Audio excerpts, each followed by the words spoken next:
အားလုံးမင်္ဂလာပါဗျာဒီနေ့ကျွန်တော် sharing လုပ်မယ့်ကိစ္စလေးကတော့ဒီ puzzle ခွင်းကလေးတွေဖြစ်ပါတယ်ဒါလေးတွေကို online ကနေတွေ့လို့ကျွန်တော်အိမ်မှာရှိတဲ့ကလေးစော့ဖို့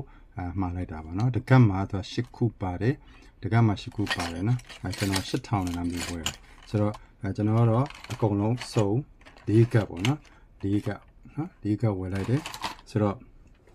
မစိုးပါဘူးတန်းတယ်ကျွန်တော်ကတော့သဘောကျတယ်သူကလေးတွေကိုဒီဖုန်းကြည့်တဲ့အချိန်ပေါ့နော်ဖုန်းကြည့်တဲ့အချိန် screen time ကိုတက်တာစေတယ်ပေါ့နော်နောက်သူတို့ရဲ့ညံရည်တဲ့ပို့ပြီးတော့တိုးတက်စေတယ်ပေါ့နော်ဆိုတော့ဒီထဲမှာ10မျိုးတကတ်မှာ10မျိုးပါတယ်ဆိုတော့စော့ပါလေးပေါ့နော်လူကြီးတွေအတွက်ကတော့နည်းနည်းတချို့ဟာတွေကနည်းနည်းလွယ်တာရှိမယ်တချို့ဟာတွေလူကြီးတွေကိုယ်တိုင်က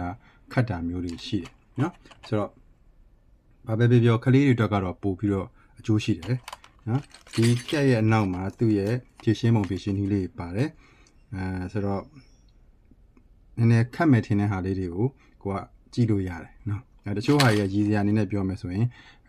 ဖြုတ်လို့လွယ်တယ်ဒါပေမဲ့ပြန်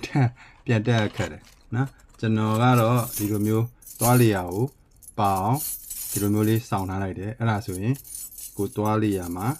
ဖြည့်ရှင်းလို့ရတာပေါ့နော်အချိန်ကုန်သက်သာတယ်sorry အချိန်တစ်ခုကိုကလုပ်လို့ရတာပေါ့နော်ဖုန်းကြည့်နေမဲ့အစားပေါ့နော်ဒါလေးလုပ်နေတော့အခုအတွက်စိတ်လဲဖြစ်တယ်နော်ဆိုတော့နည်းနည်းအစမ်းလေးလုပ်ပြမယ်ဒါမျိုးလေးပေါ့နော်ဆိုတော့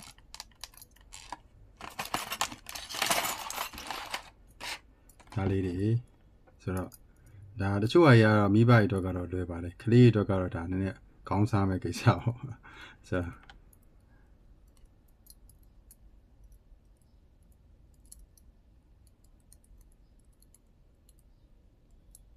နင်းညာတော့စော့နေပြီးတော့